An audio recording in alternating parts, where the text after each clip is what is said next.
Prestige Performance Cars as a company was limited in 1996, and prior to that we've been selling Porsches or specialising in Porsches for quite some years. So as a Porsche specialist we've been going for over 20 years now.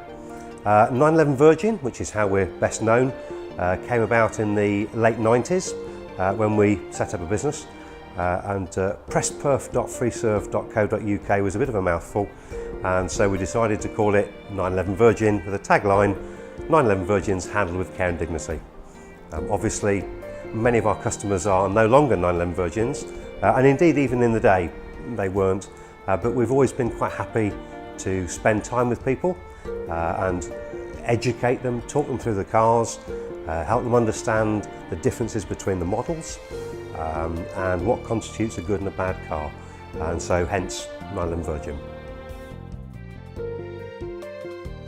The business was set up through the eyes of somebody who's passionate about cars, and I set the business up very much with the approach of how would I like to be treated when I'm buying something.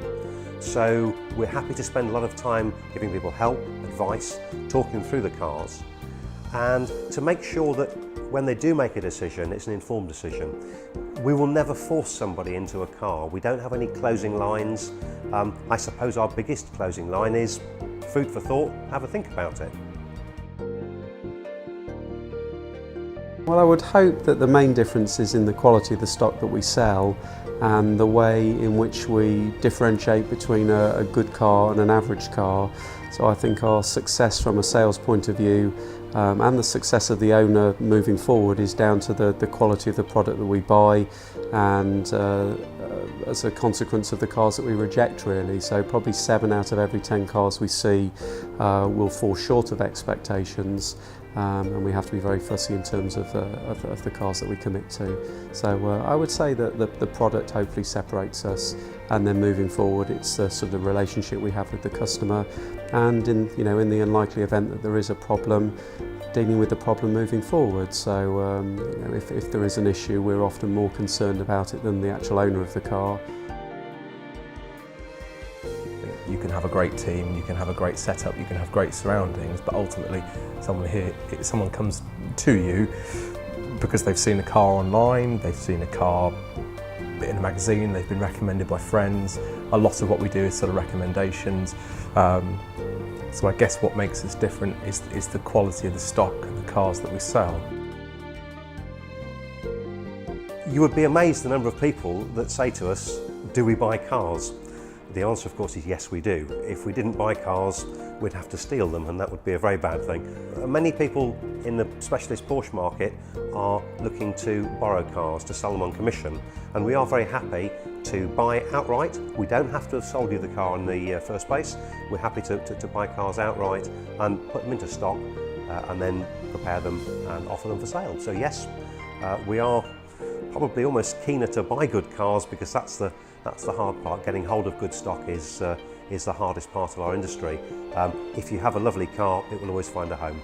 All the cars that we buy, we'll buy from private owners.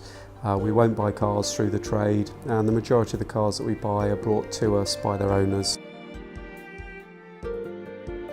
A Porsche has certain things which I think people need to make sure of when they're buying a car. Some of the things are technical aspects which may be invisible to people unfamiliar with the mark. One of the things, for instance, is engine over-rev activity. All the cars that we buy, we have a system tester which we plug into the car, so we're not only looking at the actual physical car itself, we're also looking at the things which you can't see with the eye. And we have intimate knowledge of the Porsches, having sold them for a number of years, and in the early days mended them and restored them. One of my pet hates is when I go on websites and they're out of date. You're searching for something, you think you found it, you go online, you phone up, oh no, that's sold a week ago, a month ago. And we are religious in updating our website. So as soon as a vehicle arrives, it goes on the website, so that's the first place you'll see it. So if you want to keep tabs on what vehicles are in stock, it's there.